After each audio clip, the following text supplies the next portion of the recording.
call the matter of Kastenhuber, indictment number 7534. Defendant is present with her attorney, Vincent Hemming, appearing as Assistant District Attorney.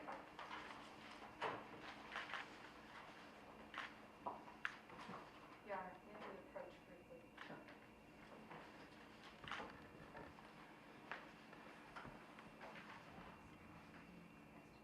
That you've orphaned, and this order of protection lasts for your entire life.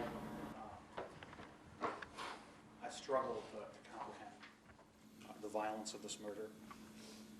This murder was planned, it was premeditated, it was calculated, and it was deliberate.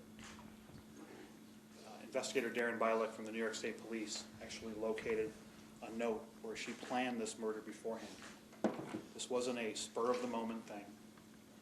It wasn't some emotional response. This was a planned and calculated murder.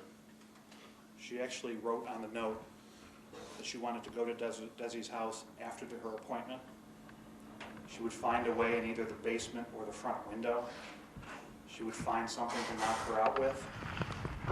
She would have her write a suicide note. And the defendant also wrote a series of suicide notes that purported to be from the victim. She said she would give her sleeping pills. If that doesn't work, then it's her wrist. She indicated bring both blades, gloves. Make sure you wear a long sleeve shirt. Put your hair up and tight.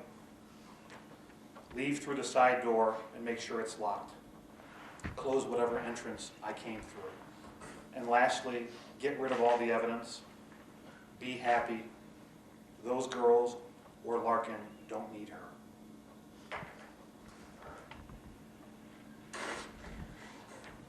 After she killed Desi, she was calm enough and calculated enough to then slice her wrists. She sliced both her wrists lengthwise. She then stabbed her repeatedly. I'm not going to get into details, but she stabbed her. Most importantly, she had the thought process to actually sit there and cut the fingernails off the victim.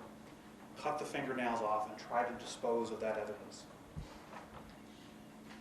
And lastly, when she got done with this murder, she went back to her house and she went dress shopping that morning. She went dress shopping because a friend of hers was getting married. And she decided to just go on a dress shopping trip. This was a planned, premeditated, calculated, and very deliberate murder. Judge, I think the life sentence in this case is appropriate.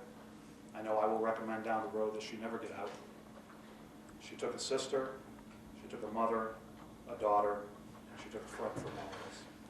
Thank you, Judge. Summer 2015, Kira had been in a committed relationship for 7 years that had just recently blossomed into an engagement. She had also still been a dedicated employee, having worked for the same company for 10 years. Her family, her home, and her work were 3 stable supports of her life on which she could always rely. But one by one, they had rapidly collapsed over a period of just a couple of months. First, Your Honor, her breakup. 1.5 years into her engagement, her relationship had ended. Her fiancé suddenly told her he was no longer in love with her. In fact, he had begun a relationship with her friend and co-worker, Desiree. Kira's son had gotten into some trouble. As that process was working itself out, he moved in with his father, who lived about an hour away. As a result of that distance, Kira's relationship with her son became distant. It was no longer as strong as it used to be. She had lost the communication she once had with him. She had lost that mother-son bond that she used to have with him, and that was tearing her apart. In addition to that, she and her daughter had begun to fight, fighting not only over the relationship that Kira had just lost, but over other things, such as the struggles between the son and sibling bonds. Her her daughter subsequently moved into a friend's house, putting more distance between Kira and her children, now between Kira and her daughter. Kira had lost now the relationship between her and her son, and now her and her daughter. She had lost the family lake of support that she had in her life by losing not only her fiancé, but then the relationship that she had had with her children. As a result of the breakup, she had to move out of the house that she had lived in for 5 or more years. She moved from that house to her mother's house, and her mother lived about an hour away. But an hour away is a very long commute for Kira. She had to commute an hour to get to work. She had to commute about an hour to get to either of her children. It was too long. So Kira moved back. She moved back into the house that she used to live in with her former fiancé. And when she lived there, she slept on the couch. Until she was kicked out, again, by her former fiancé. When she was kicked out, she moved into a laundry room of her friend's house. So she had started originally in a big house, moved to her mother's house, and then downsized to a couch, and then to a laundry room. She kept downsizing and downsizing until she had almost no place to live. She had finally lost her second leg of support, which was housing. But she still had work. She still had that final leg of support, until soon she lost that too. When she went to work, still Desiree worked as her co-worker. And at work, Kira had an argument with Desiree. People at work saw how these struggles in Kira's life had an emotional impact on her. They affected her work life as well. Kira started making mistakes in paperwork, mistakes in other parts of work. So as a result, Kira had to take a week off, a leave of absence. And that turned into an extended leave of absence. At that point, being out of work, having lost her home, having lost her family, Kira's legs of support had completely collapsed on her. Everything that she had relied upon for stability and reliability in her life had collapsed on her. She had nothing left. She was in emotional turmoil. She suffered mental turmoil. She had physical problems on top of that. She had lost her appetite. She suffered depression and anxiety. She tried to deal with her problems as best as she could. She tried to reach out to people to talk to them for help. She tried to diary her feelings, to address them, so that she could deal with them herself. Eventually, she self-medicated. She turned to alcohol, and she turned to prescription pills to address her problems that way. But none of them helped. The stress built up. The emotional stress built up. The mental stress built up until she snapped. Kira snapped, and she killed Desiree.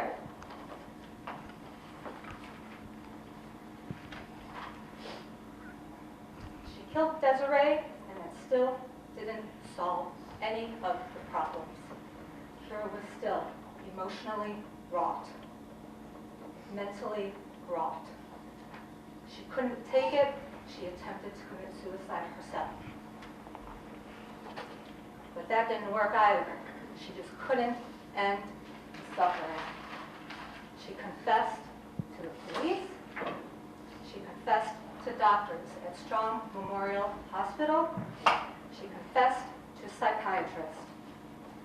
Your Honor, she pled guilty before you the last time we were here, crying and in tears. She cried in tears before you today. It's too much for her to bear.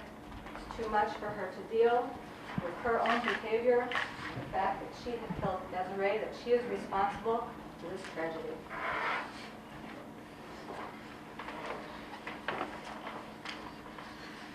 Your Honor, it's devastating that Sophia and Zoe have lost their mother. It is absolutely devastating. And the sorrow doesn't end there, though. Kira is losing not only her liberty, but also significant contact, a significant relationship with her own family, with her sons, with her daughter, with her mother and her sister, her aunt, and family, who is here today in the court to support her, who have submitted letters of support on her behalf. She understands that she has a very long road to recovery ahead of her. This is not easy. Any report before I final sentence?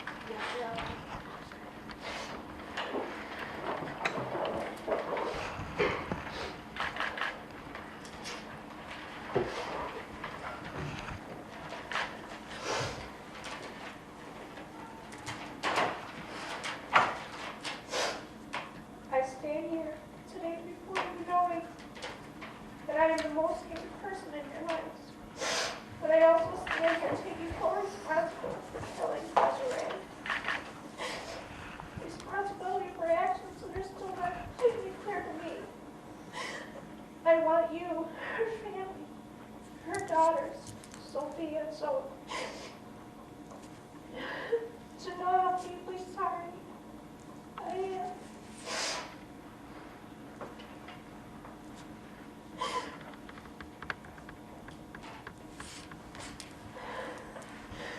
For taking the life of your daughter, mother, and friend. I can't explain what happened that night. I can't explain the feeling of hurt I felt that night. If any of you could have felt it, just a little bit, then you would know. It was something that I could not control. What happened that night should have never happened. No one should have lost their life. I would take her place and hurt me. To give back a mother to her daughter. A sister to her sibling. And a daughter to mother and father.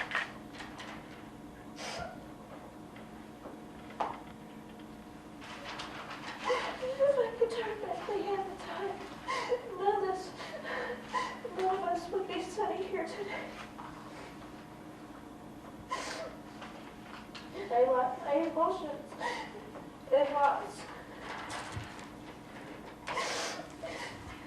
To get the best of me isn't the worst thing possible because of the love that I had for another person. I know this is not an excuse. I could not deal with losing everything I held so dear to my heart. And in the process, I lost a friend, my children, my family. I know that the worst has been wished upon me, and I deserve all of it.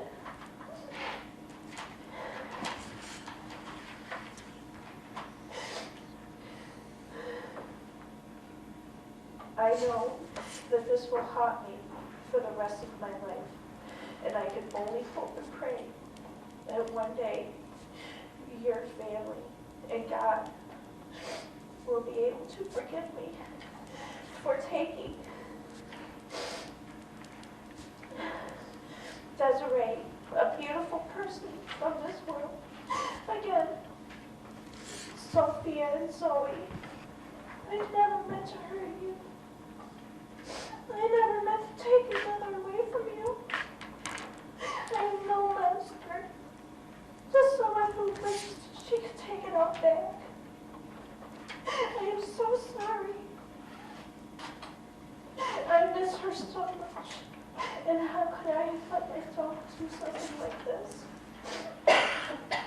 Please forgive me.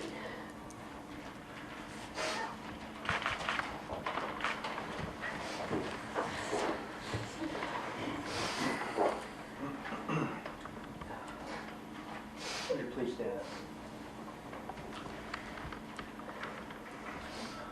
You've admitted that with intent to cause the death of Desiree Withey, you caused the death of Desiree Withey, and you pled guilty to murder in the second degree, contrary to Penal Law Section 125.25. This murder was cold, it was calculating, it was methodical, it was planned, and you carried it out. You intended to kill Desiree Withey, and you murdered Desiree Withey. You entered her home in the dead of night. You strangled Desiree Withey in her bedroom, and then you mutilated her body. All the while, Desiree Withey's children were asleep in their beds within a few feet of this indescribable, horrific murder. These actions were cold, calculated, and planned. You prepared a list in anticipation of the murder. Additionally, you wrote a suicide note that you hoped would be interpreted as being from your murder victim, Desiree Withey. When confronted by the state police, you denied any knowledge whatsoever of the crime. It was only after your failed suicide attempt did the awful truth come out that you murdered with malice aforethought Desiree Withey. Now, this murder of Desiree Withey has left her children, Zoe and Sophia, without a mother. They no longer live together. Their lives are forevermore dismantled and disrupted. Desiree Withey's parents and siblings have lost their daughter and sister. Their lives are forever dismantled and disrupted.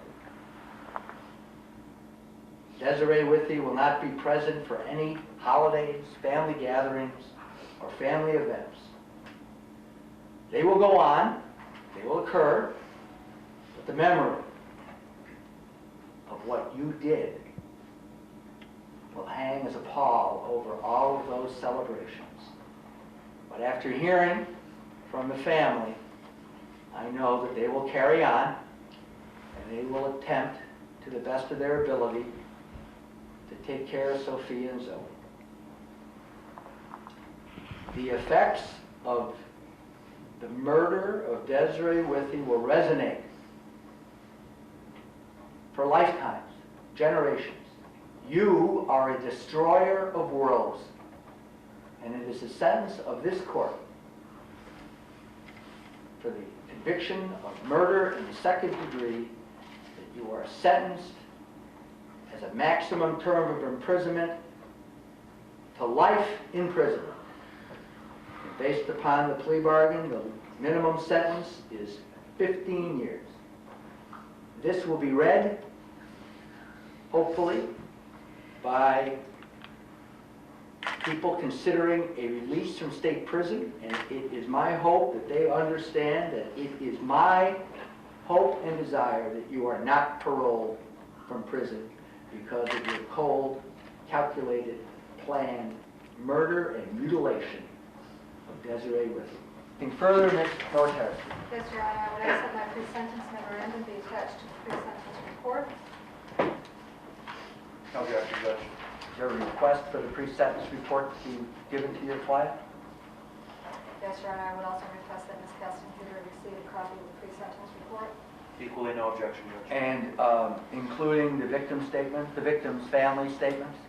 Yes, Your Honor. Good. I think that she should have those and read them regularly. All right, matter adjourned.